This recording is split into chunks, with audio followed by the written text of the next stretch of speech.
dan menggambarkan janji yang belum ditepati oleh Amerika Serikat kepada orang-orang yang berkulit hitam.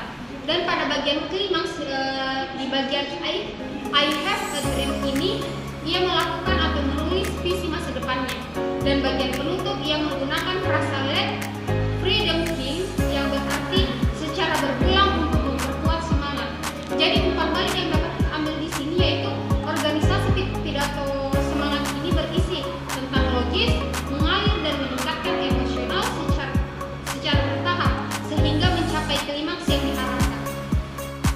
Nah, selanjutnya ada yang ketiga yaitu style atau gaya bebas.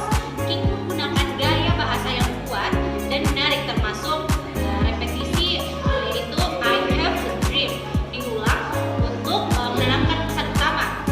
Kedua, metafora dan simbolisme di mana sweltering summer of the negro limits discontent menggambarkan perjuangan dengan cara yang imajinatif. Dan yang ketiga, kontraposisi yaitu not be judged by the color of their skin but by the content of their character. Jadi umpan baliknya, King menunjukkan keindahan retorika atau penggunaan bahasa figuratif dan kekuatan emosional yang meningkatkan daya tarik pidatonya.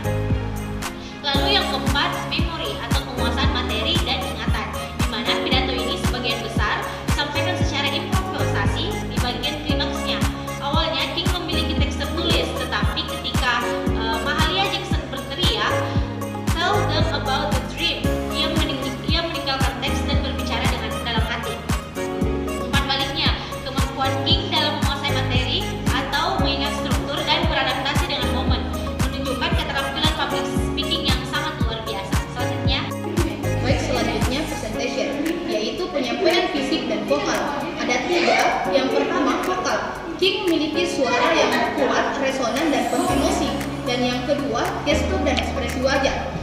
Dia menggunakan gerakan tangan dan ekspresi yang mendukung isi pidato. Yang ketiga, ada interaksi dengan audiens.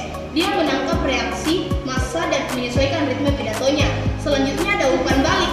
Penyampaiannya dinamis, berwibawa, dan menginspirasi.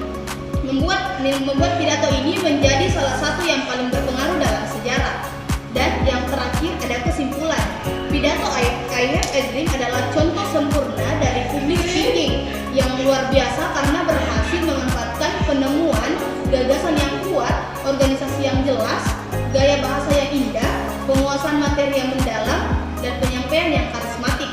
Jika ingin meningkatkan keterampilan public speaking, kita bisa belajar dari Martin Luther King Jr. dengan 5 komposisi. Yang pertama, memilih topik yang relevan dan bermakna. Yang kedua, membangun struktur pidato yang logis. Yang ketiga, menggunakan bahasa yang kuat dan emosional. Yang keempat, menghafal materi tetapi tetap fleksibel saat menyampaikannya. Dan yang terakhir, berlatih vokal dan gestur untuk meningkatkan dampak komunikasi. baik itulah tadi pendekatan 5 elemen yang kami ambil dari pidato tersebut.